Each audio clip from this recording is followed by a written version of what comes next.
गुरुवार 96 में जब आपका चतुर्मास जयपुर शहर में हुआ तो ये महिला सम्मेलन करने का पावन अवसर हम महिलाओं को प्राप्त हुआ और उसी का परिणाम है कि आज पूरे देश में हजारों की तादाद में महिलाएं इस कार्यक्रम से जुड़ी है। केवल गुरुवार ये कोई समिति का चमत्कार नहीं है, ये आपके नाम का प्रताप है कि जो देखे वो यही चाहता है कि हम इस समिति से जुड़े, क्योंकि आपके नाम के साथ में हमने कोई समिति कोई गठन नहीं कर रखा है, लेकिन सबको पता है कि ये समिति केवल गुरुवार के आशीर्वाद से चल रही है और उसी का परिणाम है कि आपने श्रवण संस्कृति संस्थान के अंतर्गत एक बालिका महाविद्यालय और छात्रावास का भी आपने गठन करवाया। गुरुवार ये उपलब्धि तो हम नारी जाति को आपने एक बहुत बड़ी सौगात के रूप में दी है, क्योंकि हम महिलाओं को वास्तव में कहीं भी कोई सहज से शरण नहीं देते। और अब पुनः आगरा वालों का धन्यवाद करना चाहूंगी कि 3-4 साल के अंतराल के बाद यहाँ पर हमें पुनः ये अधिवेशन करने का अवसर मिला है। कोरोना के बाद में ये कृपया करीब बंद ही हो गया था। आज महिलाएं पूरे देश की जो यहाँ पर आने के लिए उत्सुक है, उनके लिए महाराज जी आपका विशेष आशीर्वाद तो मिलेगा ही।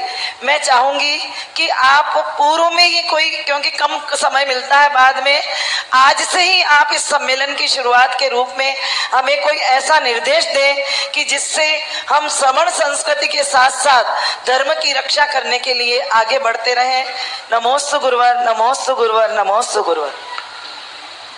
1996 में पहले मैं महिलाओं के लिए कोई भी कार्यक्रम करता ही नहीं था, मेरी रुचि भी नहीं थी, क्योंकि इनको कौन समझाए है, क्योंकि इनकी अकल छुटैया में होती है। मेरी धारणा थी,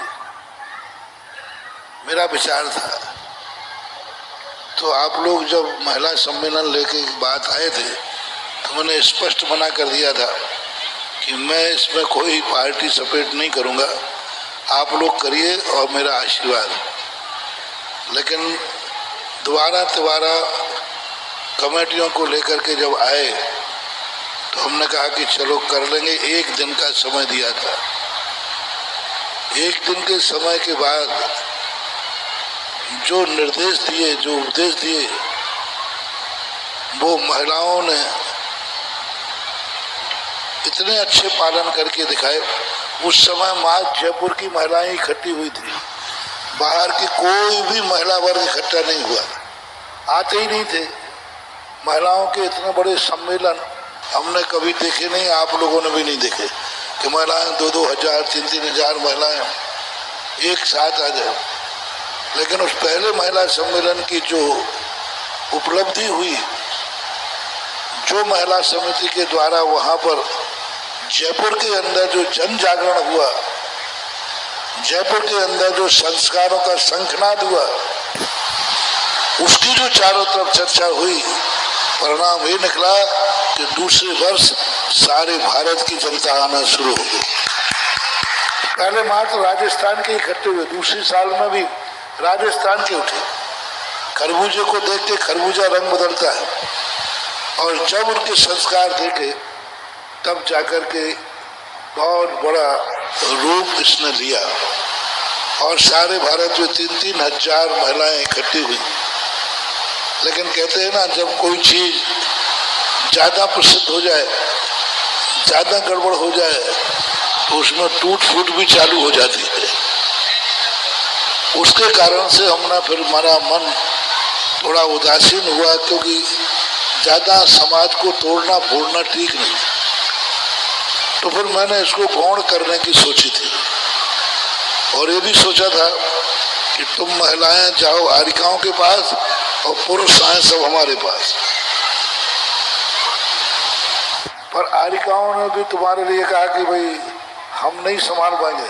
हमने तो ये भी कहा आरिकाओं से कि 10 लाख क्षण पर्व में मुनि महाराज तो पुरुषों का शिविर लगाएं और आरिकाएं महिलाओं का लगाएं।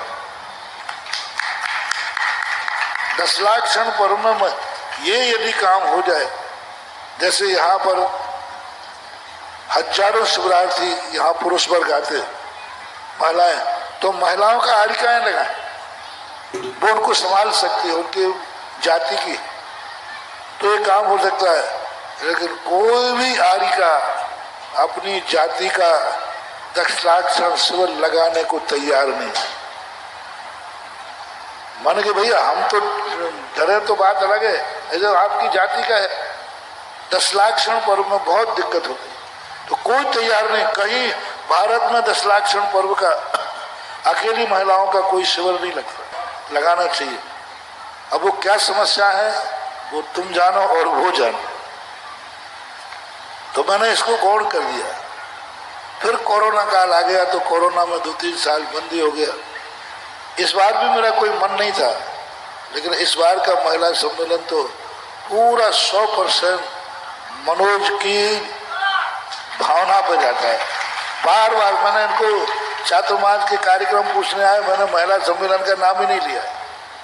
इन्होंने बार बार कह करके, और 1-2 बार तो मेरी हाँ नहीं कहने पर इन्होंने खुद घोषणा कर दी कि महिलाओं का सम्मेलन होगा। अब होगा तो फिर होगा।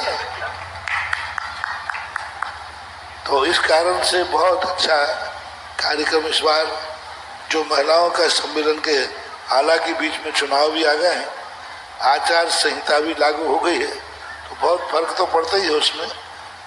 बहुत स्थिति, जैसे कल अपन ने देखा, आचार संहिता लागू हो जाने से कई प्रकार की स्थितियां आना जाना सब प्रकार के सोचा जाता है। फिर भी अभी कार्यक्रम है, बहुत अच्छा है, बहुत कार्यक्रम के लिए, और एक ऐसा संस्कार युक्त ऐसी भावनाएं लेकर आए कि एक ये सब जितने समिति सभाएं सब बन रही हैं, एक श्रवण संस्कृति को संस्कारित करने वाली महिलाएं बीड़ा उठाएं। और ये आज इसलिए जरूरी हो गया, पहले हमारी तुम्हारी कोई जरूरत नहीं थी, क्योंकि तुम लोग हमारे किसी काम में आने का कोई सवाल ही नहीं। अब जब हमने महिला बालिका छात्रावास खुला, तो बालिका छात्रावास जब खुला तो इन बालिकाओं को संभालने के लिए अब महिलाओं की भी जरूरत पड़ेगी, क्योंकि जगह जगह पोषण करने जाए तो आपकी श्रवण संस्कृति महिला मंडल एक ऐसा महिला मंडल हो जहाँ ये बच्चियाँ संस्थान की पढ़ने जाए, प्रवचनों को जाए, वहाँ ये महिला मंडल उनको संभाले, उनसे प्रवचन कराए, उनको संरक्षण करे, उनकी व्यवस्थाएं करे। तो इस कारण से ये कार्यक्रम आगे होते हैं। और महिलाएं यदि संस्कारित हो जाती हैं तो पुरुष 50% तो संस्कारित हो ही जाता है। और हर वर्ष कोई ना कोई संस्कार, कोई ना कोई मोटिवेशन हम आपको देते हैं, और सुधार भी हुआ है, प्रभाव भी हुआ है।